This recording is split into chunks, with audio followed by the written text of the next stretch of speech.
खबर आज भी, खबर कल भी। क्राइम, राजनीतिक, धर्म, स्पोर्ट, सब पे है नजर।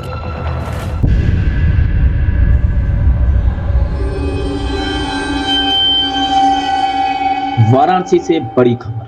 4 लोगों की नृशंस हत्या के मामले में कोर्ट ने दोषी को फांसी की सजा सुनाई है। स्पेशल जज भ्रष्टाचार निवारण अधिनियम वाराणसी के न्यायाधीश विनोद कुमार ने अभियुक्त रविंद्र उर्फ राजू पटेल को दोषी करार देते हुए यह सजा सुनाई है।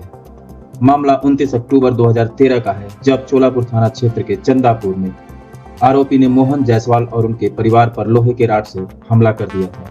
इस हमले में जहां मोहन जायसवाल, उनकी पत्नी, बेटे और बेटी की मौत हो गई थी, जबकि एक अन्य सदस्य गंभीर रूप से घायल हुआ था। पुलिस ने जांच के दौरान आरोपी को गिरफ्तार कर उसके पास से लूटा गया मोबाइल और अन्य सबूत बरामद किया था।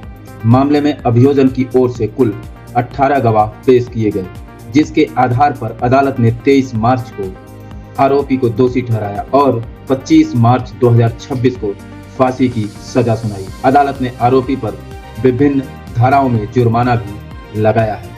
वाराणसी से विस्तृत रिपोर्ट। 20 को एंटी करप्शन मेन वाराणसी के यहाँ से जो ऐतिहासिक फैसला फांसी की दी गई है और उसमें विद्वान न्यायाधीश द्वारा जो तर्क भी दिए गए हैं, उससे संपूर्ण जनता में न्यायपालिका के प्रति पूर्ण रूप से आस्था और प्रगाढ़ और मजबूत हुई है। इस आशा से कि जो भी व्यक्ति अपराधी है उसको न्यायालय वो दंडित करेगा, जिसमें अभियोजन की भी पूरी भूमिका महत्वपूर्ण रही है। कहीं से भी वो कमजोर नहीं थी और जमकर पैरवी की है। मैं रोहित मौर्य, सहायक जिला शासकीय अधिवक्ता फौजदारी, वाराणसी।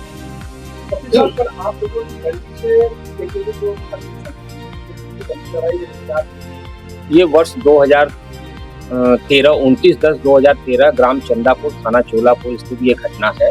और 29/10/2013 को रात्रि 9:30 बजे उसी गांव का रहने वाला अभियुक्त रविंद्र उर्फ राजू पटेल घर में घुसकर और घर में उनके मोहन जायसवाल, उनकी पत्नी झूना जायसवाल, उनके बेटे प्रदीप जायसवाल, उनकी बेटी पूजा जायसवाल और संदीप जायसवाल को पूरी तरह से मरणान स्थिति में मारता है। और उसमें एक आई विटनेस आरती जायसवाल किसी तरह अपनी जान बचा के दरवाजा बंद कर लेती है और अपनी चाची को फोन करती है कि जल्दी चाचा लोगों को भेजिए, जिससे वो लोग आते हैं वहां पर और किसी तरह छत पे चढ़ के अंदर जाते हैं और लड़की को ढांढस देते हैं, दरवाजा खोलती है।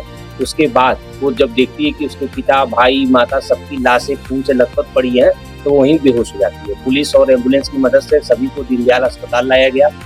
उसमें डॉक्टरों ने 4 लोगों को, माता, पिता, भाई, बहन को मृत घोषित कर दिया। एक घायल संदीप जायसवाल को बेहतर इलाज के लिए बीएचयू के लिए रेफर किया, जिसको Singh medical research centre Malaiya Varanasi में भर्ती किया गया, जहां वो 17 दिन तक भर्ती रहा और उसका दवा इलाज उपचार हुआ।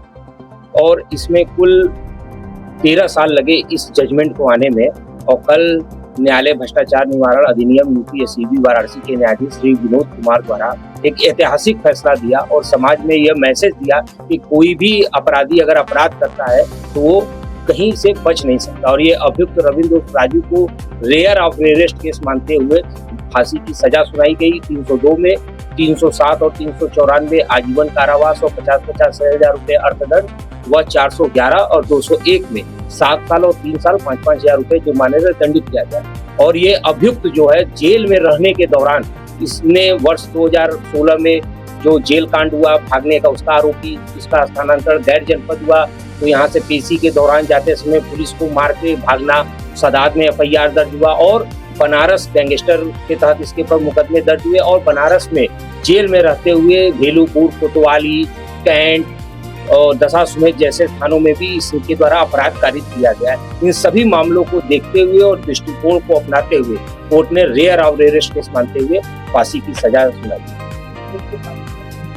फांसी की एक यहाँ से सजा करने के बाद माननीय उच्च न्यायालय प्रयागराज में भेजी जाती है, जहाँ वहाँ कमेटी गठित की जाती है और इस पे सुनवाई होती है कि ये जो फांसी की सजा दी गई है सही है गलत है कि आजीवन में तब्दील, वो कमेटी डिसाइड करती है, जो भी 1 महीने के अंदर ये फैसला आ जाता है। सूचना आपकी, विश्लेषण हमारा।